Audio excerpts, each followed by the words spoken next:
வணக்கம் நண்பர்களே. இப்போ பார்த்தீங்கன்னா, சில இம்பார்ட்டண்ட்டான விஷயங்கள்லாம் நடந்திருக்கும். அதை பற்றி தான் பார்க்க போகிறோம். அதுக்கு முன்னாடி சேனலை சப்ஸ்கிரைப் பண்ணிட்டு லைக் ஒன்று தட்டி விட்டு போகிறேன். கொஞ்சம் மோட்டிவேஷனாக இருக்கும்.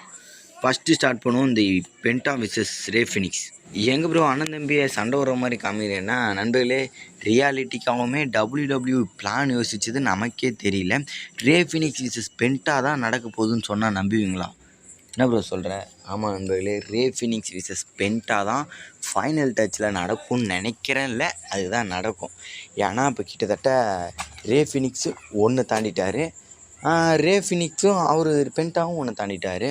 இப்போது அந்த சைடில் பார்த்தா பென்டாக்கு ஆப்போசிட்டில் இந்த லால் பார்க்கே யாரோ ஒருத்தவங்க இருக்காங்க. அவர் கண்டிப்பாக தோக்கடிச்சிடுவார். இந்த பக்கம் பார்த்தா ட்ராகன் லீக்கும் ரே ஃபினிக்ஸுக்கும் நடக்கும். இப்போ ட்ராகன் லீயும் சில சான்சஸ் இருக்குது அவர் வின் பண்ண. இருந்தாலும் பிரதர் விசஸ் பிரதர் ஃபைனலு செம்மையாக இருக்கும். அதனால் இந்த பிரதர் விசஸ் பிரதருக்கு தான் போங்கன்னு நினைக்கிறேன்.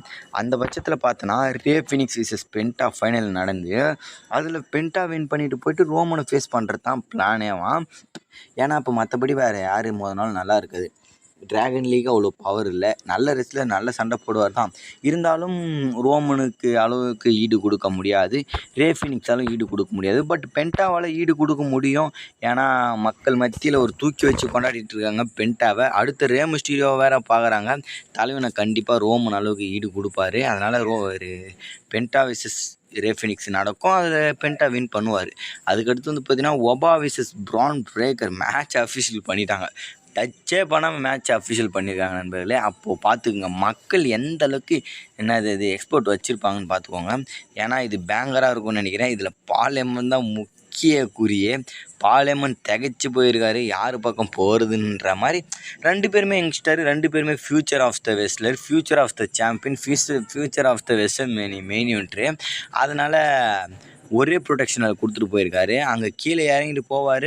அங்கே பிராண்ட் பிரேக்கரை இது பண்ணிவிட்டு கீழே இறங்கிடுவார். ஃபஸ்ட்டு பிராண்ட் பிரேக்கர் இறங்கி போயிடுவார்.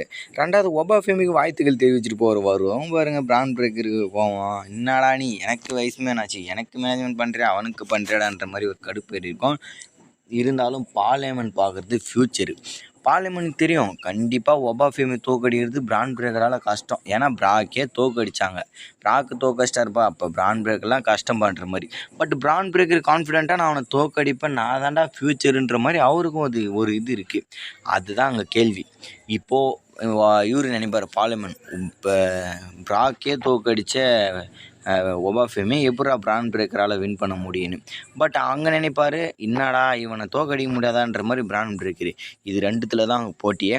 பார்க்கலாம். இந்த மேட்சை சாட்டர்டே நைட் மெயின் இவெண்ட்டில் அஃபிஷியல் பண்ணியிருக்காங்க. அதுக்கடுத்து வந்து பார்த்திங்கன்னா ரோமன் ரெயின்ஸ் விசஸ் எல்ஏ நைட்டு மட்டுமா நடந்தது. எல்ஏ நைட்டுன்னு சொல்கிறதோட ரோமன் ரெயின்ஸ் சோலோன்னு சொல்லலாம்.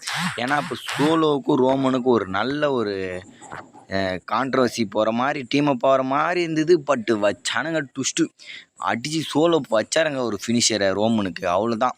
இருந்தாலும் ஜிம்மி போகிறான்னாங்க, அவங்களே அடித்து தூக்கி போட்டானுங்க நம்ம ஆளுங்க. ஜேக்கப்பு ஏன் ப்ரோ எதுவுமே பண்ணலை அப்படின்ற மாதிரி கேள்வி எழுந்துன்னு இருக்கேன். ஜேக்கப் அவுட்டு எதுவும் பண்ணறதுக்காக ஓப்பனாக எல்லாத்தையுமே தெரிஞ்ச கதை தான். ஏன்னா பிளாக் கலர் ஊலாஃபாலாக ஜிம்மிக்கு போட்டாங்க. அது கூட விட்டுருவார். ஏன்னா ரெட் கலராக ஒரு மாதிரி கலரில் ஜேக்கப்புக்கும் ரோமன் போட்டு விட்டார். ரெண்டாவது ஜேக்கப் பிடிச்சி அடிப்பார் எல்ஏ நைட்டை. ரோமன் பார்த்தீங்கன்னா தடுத்து வேணாம் அடிக்காதுன்னு சொல்லிட்டு ரோமன் வந்து அடிப்பார். அப்போது அவங்கன்னா ஈகோ தானே தடுக்குது, ஏன் ஜேக்கப் அடிக்கூடாதா? அப்போது அவர் ஜேக்கப் நினச்சிருப்பார், அப்போ இவன் அடிக்கலாம் நம்ம அடிக்கூடாதா, அப்போ அவன் தான் பெரிய ஆகணுன்ற மாதிரி நம்மளை வளர்க்கக்கூடாதுன்ற மாதிரி யோசிச்சுட்ருக்கான் ஜேக்கப் ஒரு கடுப்பு. அதனால தான் சரி நீ நில்றா, நீ எதுவும் பண்ணாதரான்னொன்னே ஒட்டுமொத்தமாக ரோமன் அடி வாங்கக்குள்ள கூட எதுவும் பண்ணலை. இப்போது அடுத்தது ரோமன் ரெயின்ஸு மண்டே நைட்ரால் கேட்பார், என்ன அடிக்கும் போது நீ ஏன் அடிக்கலைன்னு கேட்பார். அப்போ சொல்லுவார் ரோமனு, அப்போ சொல்லுவார் ஜேக்கப், நீ தான் என்னை நிற்க சொல்லிட்டே அப்படின்னு டீசெண்டாக முடிச்சுடுவாங்க. இப்போ பிளட் லைன்லேயும் பிரச்சனை, சோலோவும் பிரச்சனை, எல்ஏ நைட்டுக்கு பிரச்சனை, என்ன தான் சொல்லி குழப்பிட்டு போகிறாங்கன்னே தெரியல இந்த ஸ்டோரியில். ஏன்னா பட் பேங்கராக இருக்கும். சோலோ சிக்காவை எப்படா இந்த வேர்ல்டு மெட்டீரியலை காமிப்பீங்கன்ற மாதிரி எதிர்பார்த்தோம். இப்போது வேர்ல்டு ப்ரொடெக்ஷன் அப்படியே பயங்கரமாக தெரியுது. மக்கள் பார்த்தீங்கன்னா வேறு லெவல் சப்போர்ட்லாம் பண்ணுறாங்க. சோலோவும் பேபி ஃபேஸு, ரோமனும் பேபி ஃபேஸு.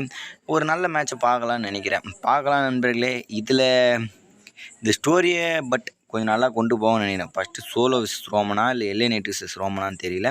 நீங்கள் என்னன்றதை மறக்காமல் கமெண்ட் பண்ணுங்கள். நெக்ஸ்ட் ஒருத்தரவங்க சந்திக்கலாம். Bye guys. வேறு சூப்பர் ஸ்டார் அப்டேட் வேணால் மறக்காமல் கமெண்ட் பண்ணுங்கள்.